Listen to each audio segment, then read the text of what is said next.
Yo, it's a real vibe. We're trying to show my city, dog. You know? Who all you effect when you perfect out of what? Do you even care to feel that only time will reveal? Ease up and stay strong. Focus on love and not on war. Do you even know who all you effect when you perfect out of what? Do you even care to feel that only time will reveal? Ease up and stay strong. Focus on love and not on war. You're tuned into an episode of Ease Up 242. I'm here with the Lord J. Will. I like how you used the old with the new right there. What's good, man? What's good? Oh, you haven't been. How have you been? Everything's been good. Thank you for having me. Yeah, you're coming Ease out Up. clean up, all suit on, tying. Yeah, because looking like Jadena. no, but I actually had an outfit plan for this. Like it was my Bahamian Men Don't Sweetheart shirt. But I was like, because I like the whole situation what happened, I was like, let me just come because a lot of people often think the whole graphic tee and sweatshirts and stuff like that, that's just one level of me. But I'm I'm not a monolith. So it's like, let me give you Yeah, the different button aspects. down, the tie in, All right. I like it. Yeah. So, today's episode is on being a creative and the creative industry in the Bahamas. So, but before we dive into that, I'd just like to pick your brain with a little icebreaker. Okay. So, I have a question. What are some of your favorite podcasts to watch? Okay, favorite podcast right now. So, And why? all right. So now, currently, I like to obviously the Joe Budden podcast, even though, I like to just watch Joe. Period, because he's the perfect example of how to rise and fall and rise again. So the top of this year, because I basically, well, let me dial it back with Joe because I really got my whole interviewing style from Joe, Charlamagne, Tariq Nasheed, and countless others. So, like, I started my own podcast / vlog network, and he basically started the same. Okay. But, he started on a high mark this year, and now he left with just the Joe Budden podcast because the See This Thing Is podcast and Girl I Guess podcast, I don't think it's no more. Well, See This Thing moved off the platform, as well as he had to recast his co-host. So, That's very true. We did. but I like that podcast because it always, when I have an bad one, I can always put that on and get inspired. Okay. So that, then I like listening to $1 Million Worth of Game. Yeah, I like those guys. Yeah, they're nice. Gilly and Wallow just, how they ask questions. Who else? Obviously, Academics' new podcast. Because I've been a fan of Ack before he even like really blew up from like 2014. Listening to his YouTube videos. And I bought a lot of stuff from him too. Okay. I like listening to a lot of Spotify's when they do their collaborative documentary podcast, whether it be about certain people or certain events. So I like when I listened to their collaboration with Complex when they did the story on YNW Melly. I liked ESPN 30 for 30 what they did on Dawn Sterling a while back. And then I love the Bahamian podcast. So shout out to Bay Talks podcast, all the podcasts on the Solid. When they had like Tuck Shop and Pulp Fiction. Yep. Also Gall's Pod on 10th Year Senior. And there's a few others. And then I just like watching a bunch of different Bahamian podcasts or Islandish. My friend Yamis in Freeport, as well as Shout out Yamis. Agents of Chaos.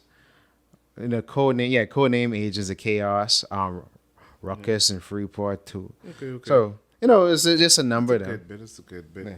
It's podcasters all over, and they love that, and that's what I love to see. Yeah. I love to see everybody just doing their thing and getting into their own discussions or their own bag, I'd say.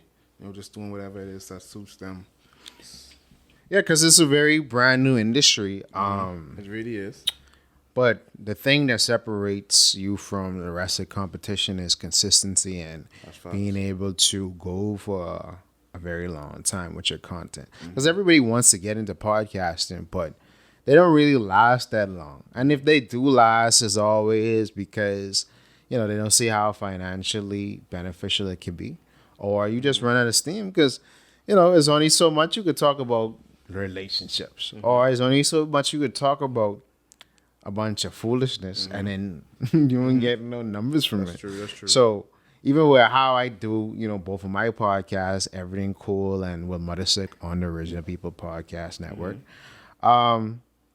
it's not every week, and it's not, and all the episodes are intentional. So you could go watch episodes I did 2 years ago and it still apply today, just because either the guest or the topic we were speaking on. So that's always important.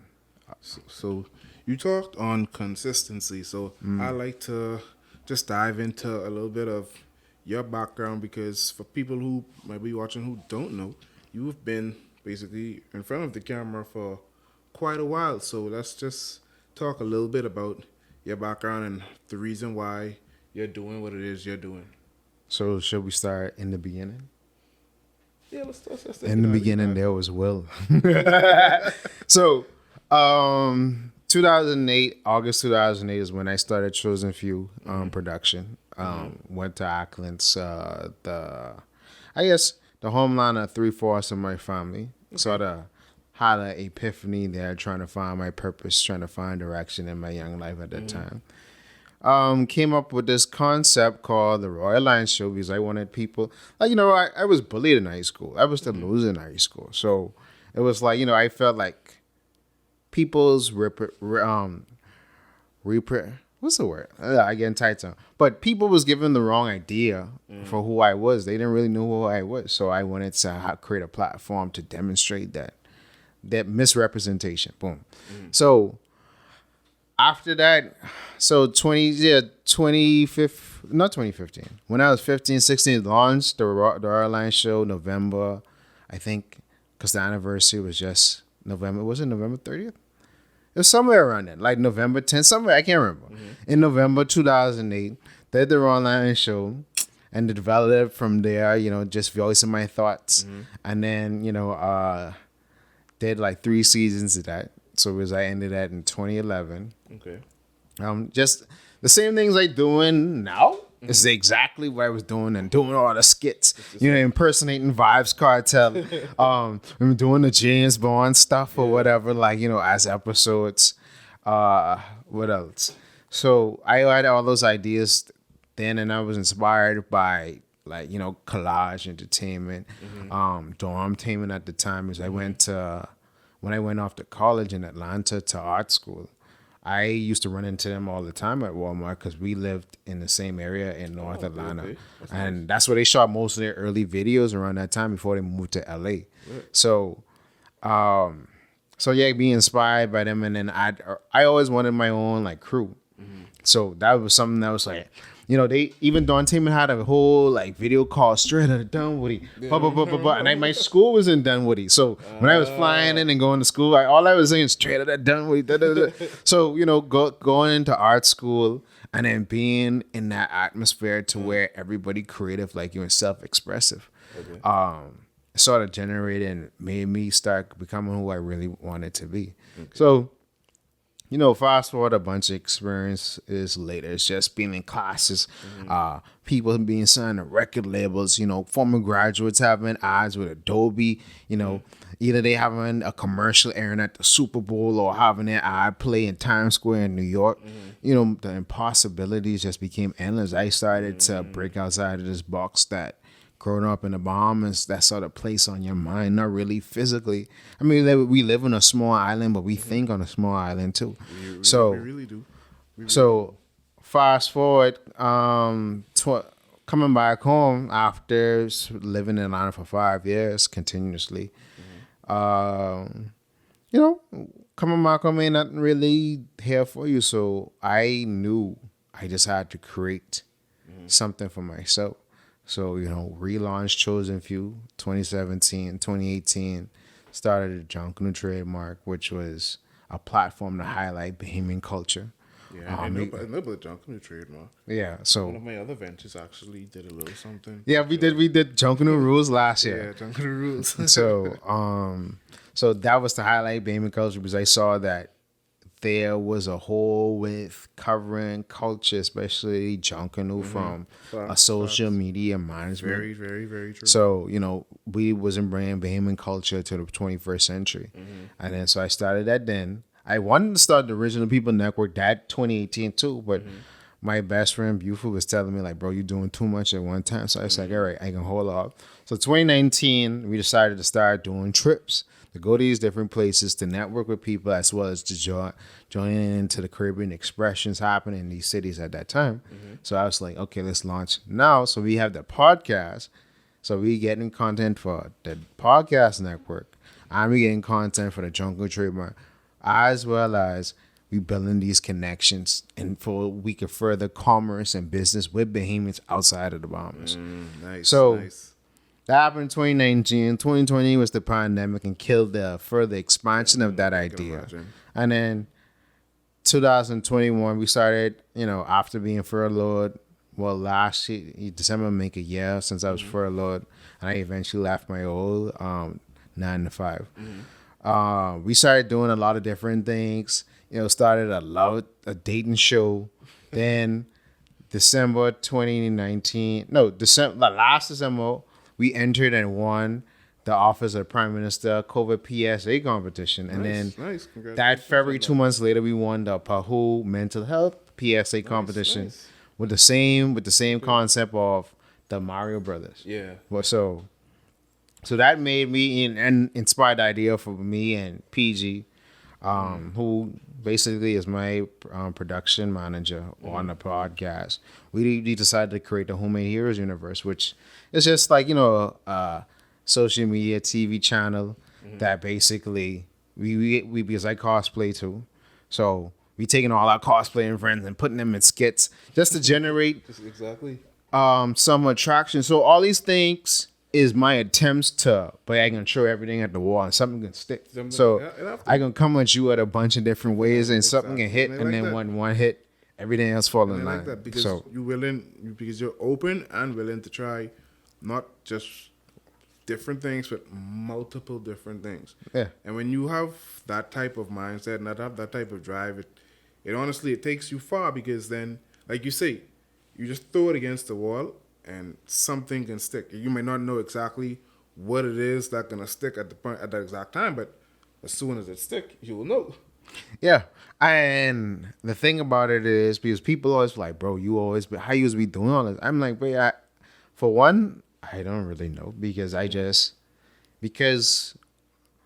when I moved back home and I started working for an advertising agency, we was doing a social media content for Atlantis at the time from 2017 to 2019. And Atlantis was doing something that was a little bit groundbreaking for major hotels. Because now you see a lot of big hotels started producing their own internal content for social media. They have. So being in that phase, having to edit like 10, 15 videos per week so you can meet this quota, put me in that coming up with the concept, having to drill it out. So doing all these different stuff became second nature, and I ever could have edited fast from college. Like that's why, that's how I graduated college because it was like people was like, okay, we know if we give it to Justin, it gonna come up quick.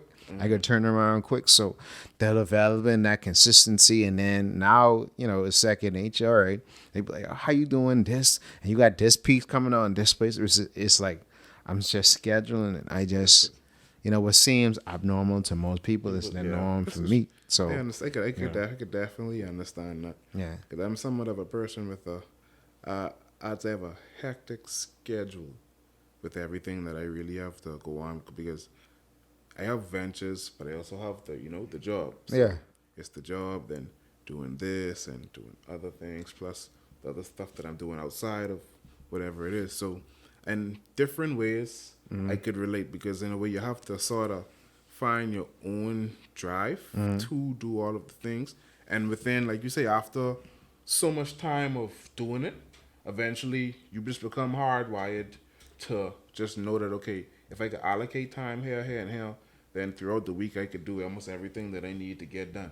So in a way, I could relate to that. Because it's all about system building. So, It is.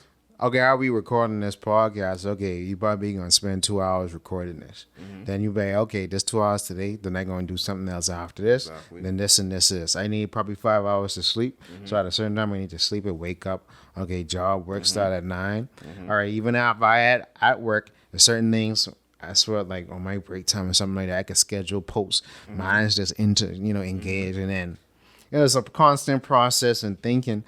And sometimes you need to take a break from that because recently I just took like a 2-month break from just creating because you get burnout. That's true. You get creative burnout. So it's understanding when to give, when to pull, managing time, being disciplined with this, being disciplined with that.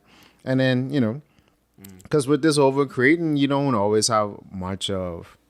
I mean, I guess I have a social life because I know people and I intentionally put myself out there to meet different people and different things. Networking. But it's more so I pop out strategically. I don't just go to everyone. I go out there because I know I can meet this, and this person, make my presence felt, and then come back and then, okay, disappear for a while, then come back and, just shake it up a little bit. But then it comes to a point to where now, they say far distance make the heart fonder. So now, and I might talk to an old boss about this. He was like, if people see you out everywhere, right, they can be like, oh, that's just Mark again. But if you just popping out and once in a while, hey, how you doing? I ain't seen you in a long time.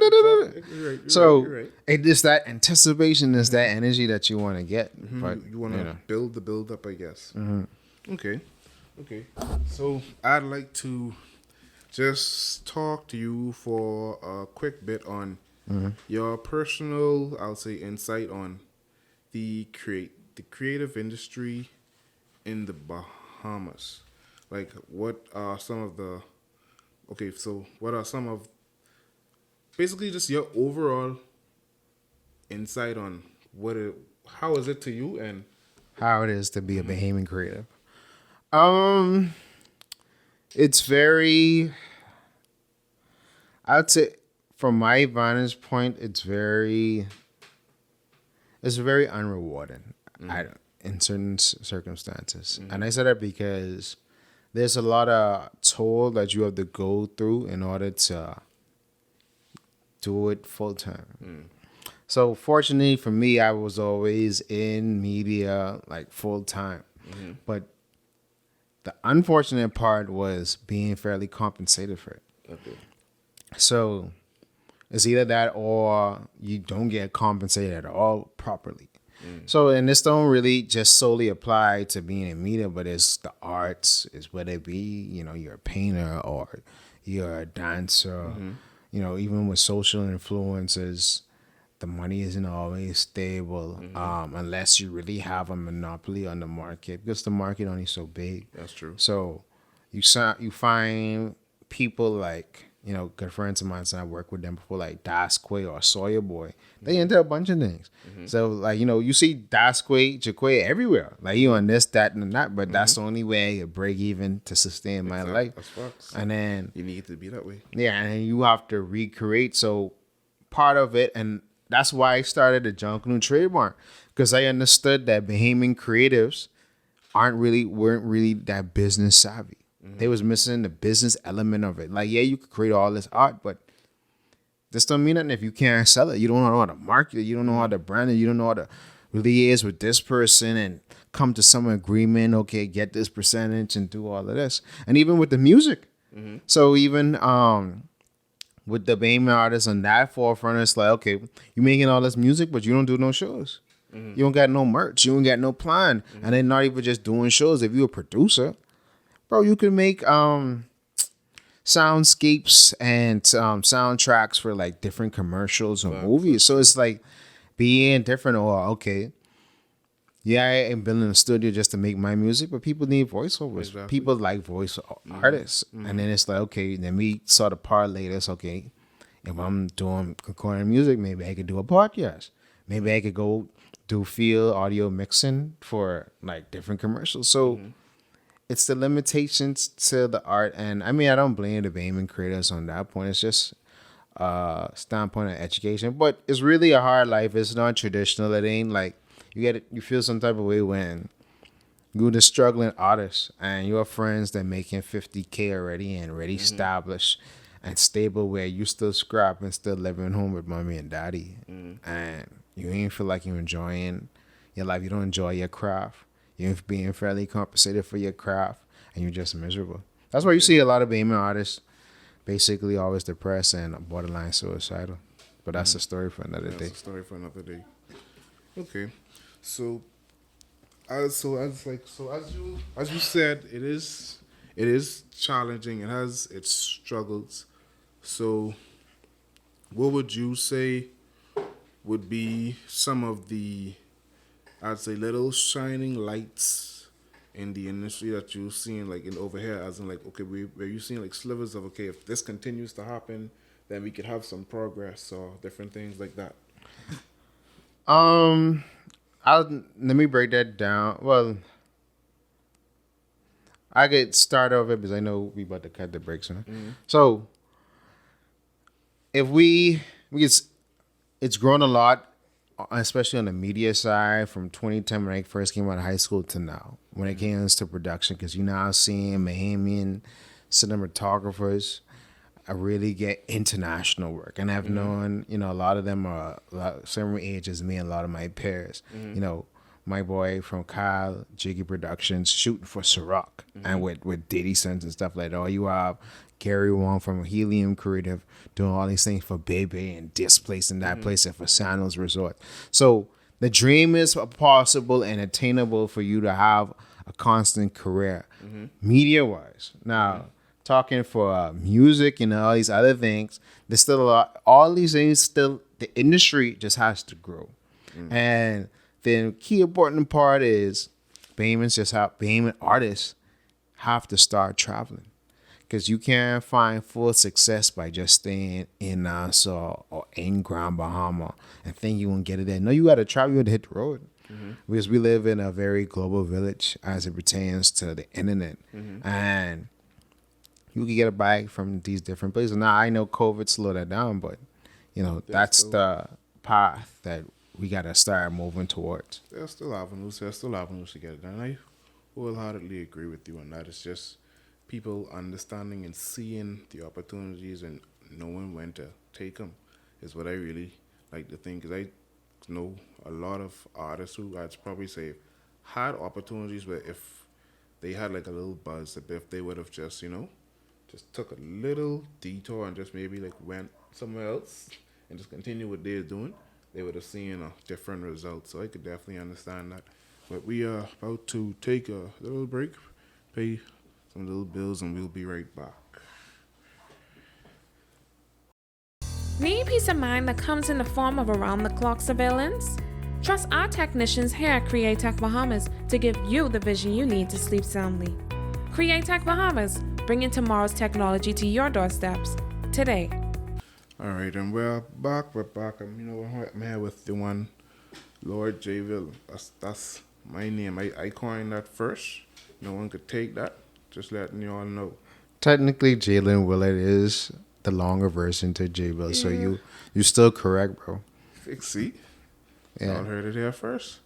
So, back to our topic on the creative industry over in the Bahamas and talking about the different pros and cons and how is it that we can make it better. So, that right there is one of my questions to you. How is it that we can make it better? Because I know you said that a lot of it, well, I won't say a lot of it, but a good bit of it stems from the industry just needing to grow more. So with knowing that the industry needs to grow more, do you think that the growth is just something that has to happen on its own, or because like from people, when I mean on its own, as in like people just continually pushing out their stuff and just finding different ways to get their things out there, and as they do that, the industry will just continuously grow, as we know it will? Or is it something specifically that people could start doing that could actually propel the industry? Creators just need to be more business savvy, bro. I mean, that's really the basis of it.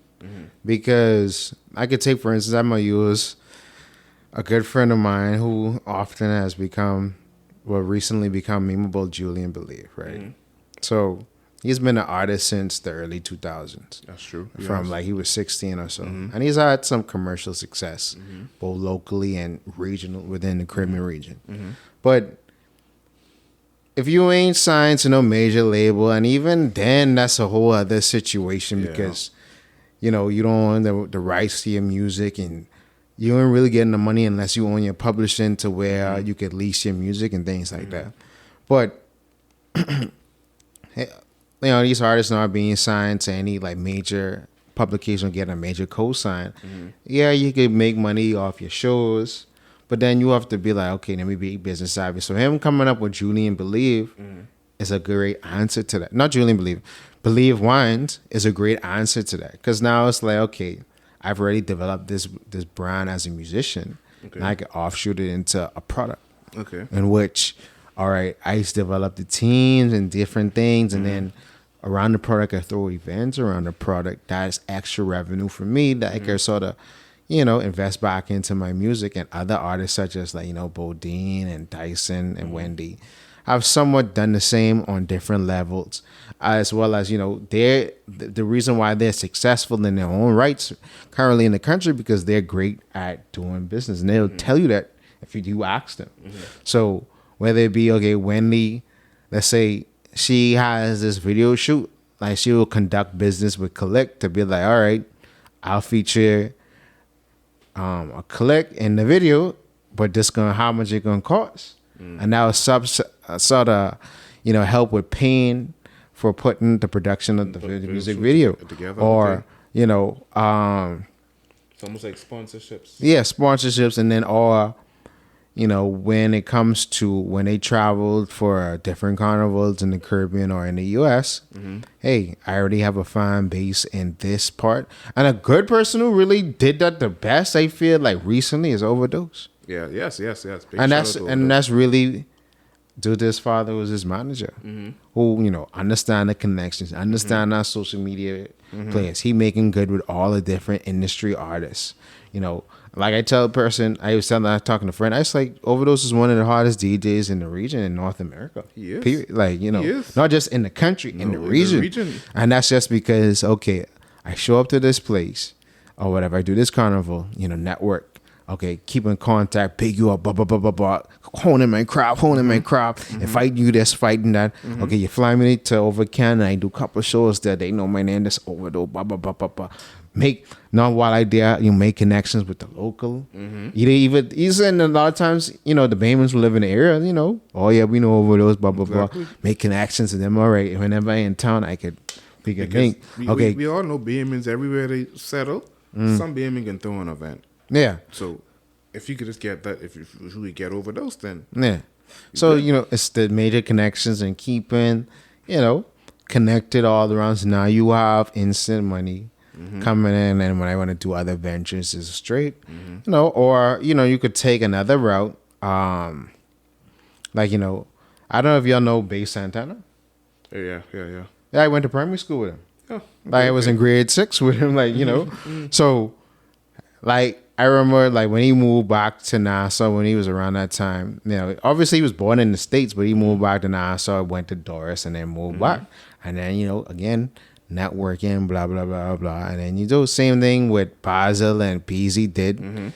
Well, okay, they go on to the States, network, you know, go for this place, that place, and then you're straight. And there's countless other Bahamians who have done this, like, you know, my friends who are actors and actresses, and whether it be in LA with Kai Strong, or my other boy Devon Rogers in Orlando, or whatever, same thing. But then me here, I'm like, let me connect to them. No, so when it's like, bro, if I get DM and you already know who I is and what I doing, okay, when I go out to these different places, I just tap in. I'm like, all right, boom, right in your city or whatever. We started talking about these things months ahead or whatever. Actually, I was supposed to, before the pandemic really gone, I was supposed to go to Orlando because I want to do a pod with Devon. And then the cars live in Orlando too. That's true. So I was trying to do two of them at the same time, yeah. So, but that's what I'm saying. So that's why the business side and the traveling is so important. Yeah. Because now if you have bases in these cities, that's how you can make more money. People want to fly out. And that's what happened with Steve Hahn and Jamie Bruce. And Jamie Bruce is my god brother. And I went to school with him. So again, networking, being in the right place, that thing, you know. And Jamie really blew up because he was China photographer. And when she was first coming on the scene, that network, okay, I doing this for this person. And you put me on with this person. You know, build yourself up to where you become one of these big brands, and then, you know, you good to go. Exactly. Or whatever. But you can't think the Bahamas or being creative in the Bahamas is just limits you to here. And really and true, that's why I started a Jungle trademark. You know, and that's why I get managing another Bahamian Creative Kool-Aid hashtag Banana Fan Fantastic. Okay. So, yeah. Okay. So, going on to another question, I want to ask you a more personal question. Because I know we talked about it earlier with you saying some of the reasons as to why is it you chose to the path that you've chose, like, you know, through high school, and then just wanting to show people a different side of you and different things like that. So now that you've done all of that and you're at the place that you're at now, what keeps Justin going? What keeps the creative side of you flowing and gives you that motivation to be like, okay, I've done all of this and now I need to, like, you know, continue to just ramp it up. I mean, there's been times where I wanted to retire from doing media because it was just, you know, a lot of work and no reward. It's like, okay, it's been times where not just even with the personal things I've done on the side, but even professionally, the things that I've done, like, you know, a lot of the major campaigns that has happened in the Bahamas since 2017 and now my fingerprint's been on, but I still driving that black Nissan 2008 March. I still live at home. Like, my life itself, quality of life ain't changing. So that's really discouraging. It's not only now that I'm starting to make a little bit uphill progress since 2017 monetarily wise. So a lot of times I like to go out and people watch to draw inspiration and then just get creative and get the creative juices blowing, because if you doing all this creating, and nobody watching and nobody seeing, you know, it ain't proper, like, you be like, wait, what are you doing this for? Or when they go find something else to do. There's been a lot of times I wish I had a traditional job like a financial officer, so I can have a scale to say, okay, I hit this mark or hit these years and I get increased pay, and then with the extra game I'm already financially literate, so I can start investing into certain things and then free myself to do exactly whatever I feel like doing, because I don't have to worry about money. Okay. So, but what keeps me going is just I come up with new ideas. I want to do it. It's a driving passion, especially when I hit that stride to where I really want to, like, you know, it's like a skit I just recently did on my birthday. What was, you know, that's why I like to cosplay too. And people are like, why you got into cosplay? But it's just like, wait, that's the only time where I could do something creative and it don't feel like work. Well, everything I do creatively doesn't feel like work, but that's the only thing I'm not doing for no monetary gain. I just doing it all out of pure joy. So, you know, so doing that, and then that turned into other things and doing the skits and things like that, you know, keeps the creative juices flowing. So when I stopped doing that, I could write other scripts. I could do other things, you know. Just in the past 2 days, like, I just shot like 2 weddings and did like a live stream. So it's like, you know, because I'm trying to work myself into a goal to where I could do less of certain things and more of other things. So it's just the passion, because I know this is what my purpose is and what I really want to do and what's the end goal of this. And then obviously because the pandemic, wasn't able to travel, so, you know, start traveling again. A lot of my classmates from college watch a lot of my stuff. So, and then, talking to them and seeing what they doing. Now, they working at Netflix and got things at Tyler Perry Studios and BET. And, ever heard of 85 Show? Yeah, some of them work on 85 Show. Yeah, so you seeing that, it's like, and I see other people in the market that give me that itch because I want to compete. So, I understand. So, yeah, so when it comes to, like, it ain't really about opportunity. Because opportunity can come to wherever you are. Like, we live in the Bahamas. The reason why the Bahamas is such an expensive place to live is because they format the basically the whole country to, it ain't really for Bahamians, it's for people outside of the Bahamas to be attracted there to spend their money. So opportunity ain't never a thing. So that's what I'm saying. So you could be Mark and you could be Golden. Actually, so much examples of this, but yeah, you could be Mark and you could just be great here, bro, but you so great and then so undeniably great, they'll come over across the pond to come get you. That's true. That's very great. Perfect example, you have Andre Musgrove, you have Christian Adam G. They doing what they want to do here, but they so great at what they do. You can't deny that, bro. People coming here to get there. You coming there, like we coming here to get you. And that was always my mentality, because people always ask, bro, when you gonna move back to the US? I'm like, bro, they gonna have to come from me. So I ain't spending a bunch of money just to go over there and try to fight. No, I gonna just be great, whatever. So you gonna have to come and get me. So now I ain't being sort of delusional with that. I know you still gotta put work in and make yourself better and this and that and that. But it's like, bro, I ain't gonna be so great. It gonna be undeniable. You gonna have to come get me. I ain't just competing, and that's how I make content. I don't compete with, what happened in the bomb. It's like when I made the Who Made Heroes universe, me and PG, I was looking at RDC World. Because they doing the same stuff. But I'm like, bro, I know cosplayers who got better costumes than you. I know I can shoot this better than you all. People who have cinematography who willing to shoot this better than y'all. I could probably write us just as good as y'all. It's like, bro, so why I ain't doing it? Y'all got over 1 million subscribers on YouTube, so why not me? But again, that's what burns the fire, because I'm like, I know it's attainable, and I've seen it being attained. And building the right connections. You have Bahamians in all kind of different places, not just in media, but in music, in the arts, doing all these things, not just in the US, but in Canada, in the UK, all over the world. It's just that we have to unite and come together. We have to create, and this is my vision of creating Wakanda, new Wakanda. And not just Wakanda because, we have vibranium, but more so on the aspect of we great, and we got the war dogs out there, because not everybody, and that's the thing about the Wakanda theory I like to say, not everybody lived in, not everybody lived in Wakanda, No, they send people out. Exactly, and it was people that was living there, like is recording back. Yeah, like Lapita's character.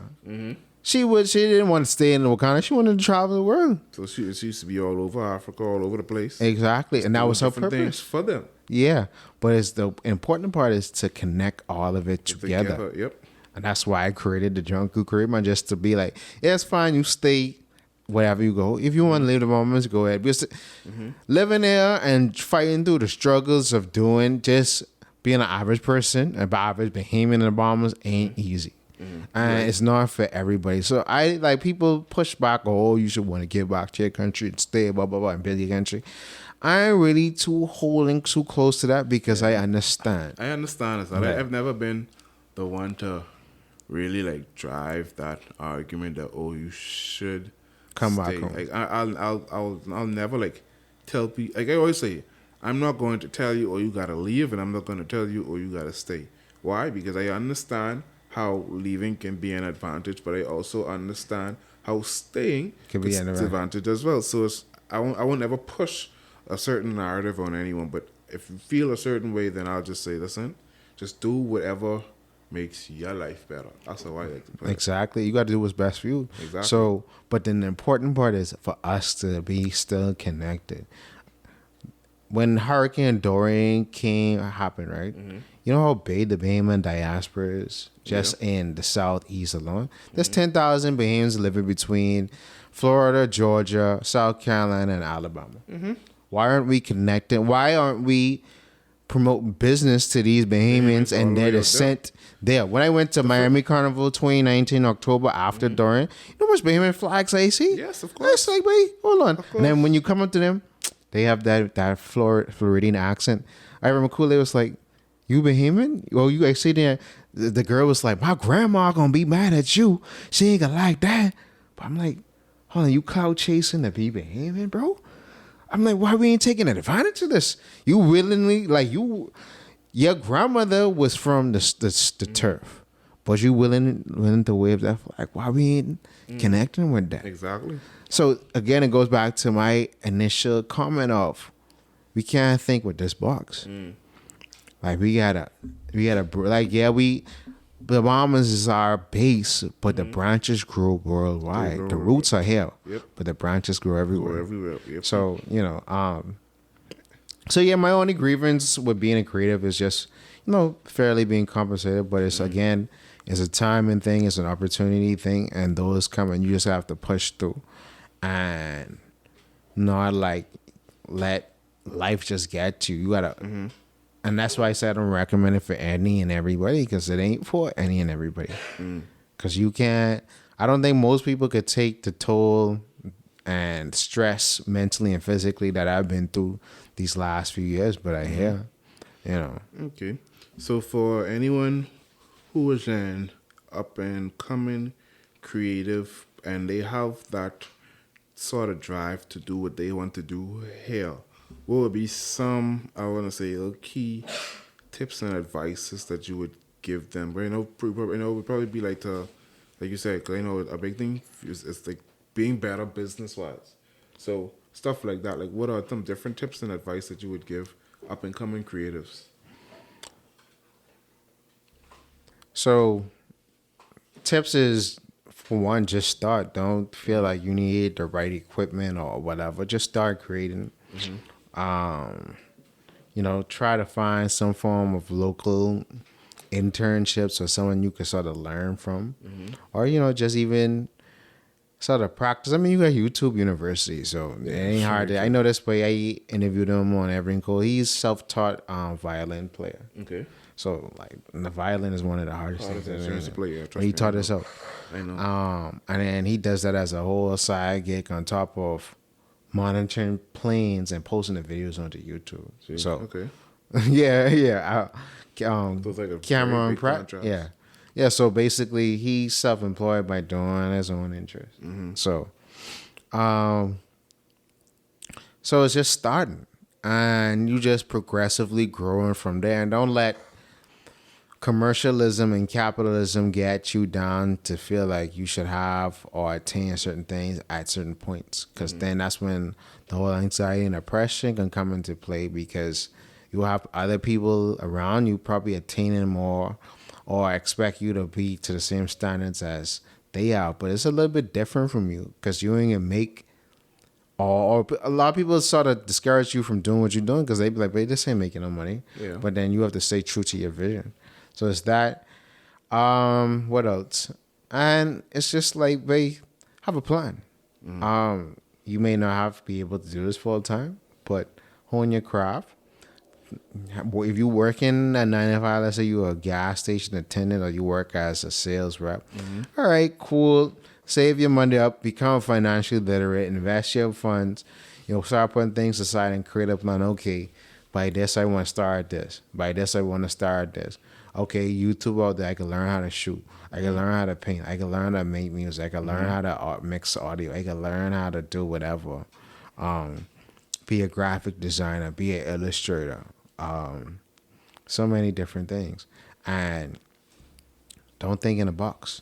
The world's your oyster. Never, ever think in a box. Yeah. Because if all these modern Bahamians can make something of themselves just by being Bahamian, why can't you? That's fast. So, you know. And with that, we'll be wrapping up on this episode. I'd once again like to thank the Lord J. Will for coming in and dropping a lot of gems on us today. I hope you guys were listening. He dropped a lot of gems, a lot of wisdom, a lot of insight. Got to know him a lot better. Get to know a background on him and his career and where he's going and what he's doing, where he's headed in the future. So, You guys will be seeing a lot more of him. You'll be seeing a lot more of him in the future. So you guys tap into the Lord J. Will. Yeah, so you could find everything. You could go www.chosenfewproduction.com. You could find everything there, all the different platforms and programs. Follow everything, the Jungle Trademark, Chosen Few Production, the Original People Network, Facebook, Twitter, Instagram, Lord Jalen Willard. On Instagram, Viva La J Will on Twitter, Lord Jalen Willard page on Facebook. Lord Jalen Willard on TikTok too. Shout out to TikTok. And yeah, for more, but yeah, everything, www.chosenfewproduction.com. Learn everything there. Tap in, guys. Tap in. Do you even care to feel? But only time will reveal. Ease up and stay strong. Focus on love and not on war. Focus on love and not on war. Focus on love and not on war. Focus on love and not on war. Focus on love and not on war. Yo, it's the real why I've been trying to show my city, dog. Going to violence, killing. Gotta ease up, dog.